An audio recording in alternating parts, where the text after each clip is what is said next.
Pacesetter Prize recognizes performance in the 4 main domains of the long-term services and support scorecard. These 4 aspects really capture how we all want to live our lives. They're what we need for ourselves, they're what we want for our family, our loved ones, our friends, and our communities. We recognize that there wasn't enough progress. The pace isn't fast enough in the country right now. And so the Pacesetter Prize recognizes those states that are really leading change.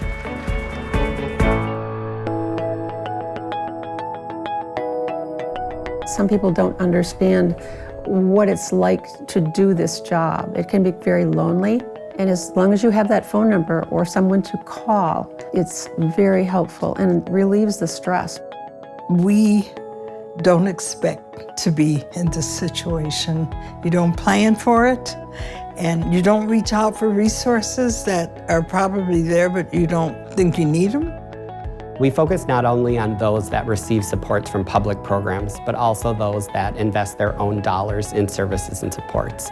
By looking upstream for those individuals and helping them understand long-term services and support system, people can take control of their situation and plan for their future.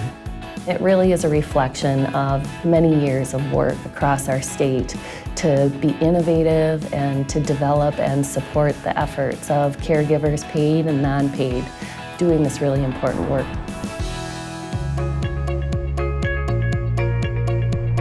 It's not just about where someone lives, it's about the opportunities they have for engagement, for recreation, for transportation, certainly access to healthcare. And as people live longer and have more fulfilling lives, we want to make sure that they have every opportunity to stay as independent as long as possible. I want to control my own life.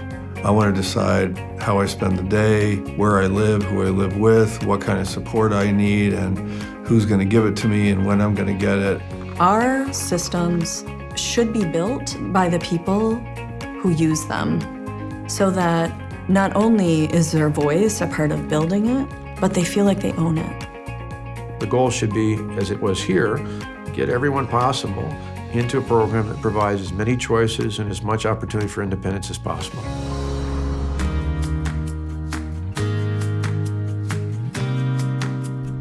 We believe in Vermont that nobody should be driven into poverty to get the supports and services that they need. So this idea of affordability is critical. We really want to create a fabric of community that's rich, that's accepting, that's contributory, and really weaves an entire community together to support each other. And I think that older Vermonters have such a vital role to play in that. The commitment to offering people choices in their services and in where they receive the services is really vital. If you don't have that commitment to supporting people at home, then you're not going to provide the services that are necessary to do that.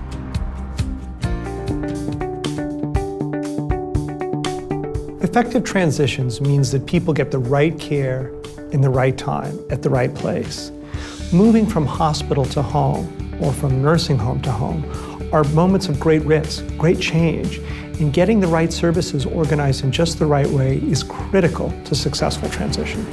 A good transition will have great communication between all the different actors in the process, and then a sense of comfort for the client and their caregiver.